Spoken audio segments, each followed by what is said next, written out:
अस्सलाम वालेकुम नाजरीन। अशरफ आसमी एडवोकेट आपकी खिदमत में हाजिर। Criminal appeal number 398/2020 supreme court of Pakistan का फैसला। इसमें जो इशू उठाया गया है वो ये है कि whether in the event of contradiction between ocular version and medical evidence the ocular version is to be discarded. क्या जब चश्मदीद जो गवाही होगी वो या मेडिकल एविडेंस होगा वो, यानी कि चश्मदीद गवाह कुछ और कह रहा है और मेडिकल रिकॉर्ड जो मेडिकल रिपोर्ट मेडिकल लीगल कुछ और कह रही है, इनमें कॉन्ट्राडिक्शन आ गई है चश्मदीद गवाह के बयान में और जो मेडिकल रिपोर्ट कह रही है उसके बयान में, मेडिकल सर्टिफिकेट कुछ और कह रहा है। तो इस कॉन्ट्राडिक्शन में क्या जो आंखों देखा बंदा जिसने बयान दिया होगा उसको डिस्कॉर्ड किया जाएगा या नहीं, चश्मदीद गवाह की गवाही मानी जाएगी या नहीं। अब इसके ऊपर हम एनालिसिस इसको करते हैं और देखते हैं। इन the event of contradiction when ocular evidence is found trustworthy and confidence inspiring, the same is given preference over medical evidence। चश्मदीद गवाह का बयान अगर अदालत समझती है कि उसने बड़े इत्मीनान के साथ दिया है और उसके ऊपर ट्रस्ट किया जा सकता है, अदालत ये एनालाइज करती है काबिले भरोसा है उसका बयान, तो मेडिकल एविडेंस की बजाय फिर जो ऑकुलर वर्शन होगा, चश्मदीद गवाह का बयान होगा, उसके ऊपर जो है वो भरोसा किया जाएगा।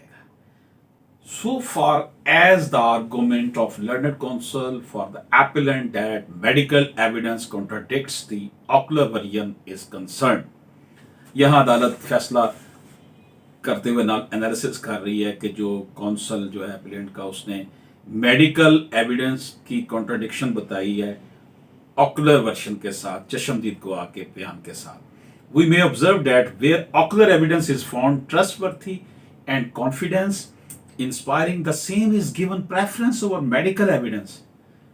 अदालत उज़्मा ने, सुप्रीम कोर्ट ऑफ पाकिस्तान ने करार दिया है कि अगर ऐसी सूरत हाल होगी कि वो ट्रस्टवर्थी बयान दे रहा है ऑकुलर एविडेंस चश्मदीद गवाह, तो उसकी गवाही को मेडिकल एविडेंस से प्रेफरेंस दी जाएगी। It is settled that casual discrepancies and conflicts appearing in medical evidence and the ocular versions are quite possible for variety of reason।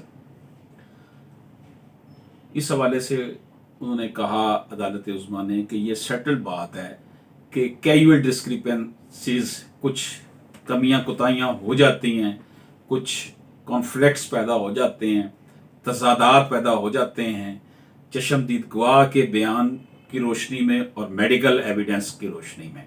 यह ज़रूर है कि इसमें कुछ कॉन्फ्लिक्ट्स पैदा हो जाते हैं। During turmoil when live shots are being fired, witness in the momentary glance make only tentative assessment of points. तो जब ये गोली चलाई जाती है, फायर किया जाता है, तो जो देखने वाला गवाह होता है, चश्मदीद गवाह होता है, वो इसकी मोमेंटम को, इसकी शिद्दत को सिर्फ अंदाजे से ही बयान कर सकता है कि जिस पॉइंट से वो की गई है या उसकी शिद्दत क्या थी, पॉइंट क्या था।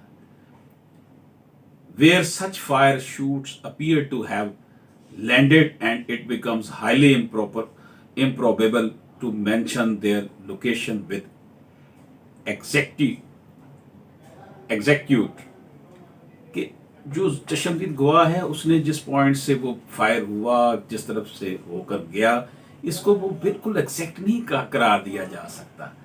बस उसमें कुछ थोड़ा बहुत कॉन्ट्राडिक्शन आ सकती है, थोड़ी बहुत पॉसिबिलिटी है, लेकिन उसके बावजूद उन्होंने कहा कि जो ऑकुलर वर्शन होगा, ज़बान चश्मदीद गवाह का बयान होगा, उसको हम दुरुस्त मानेंगे।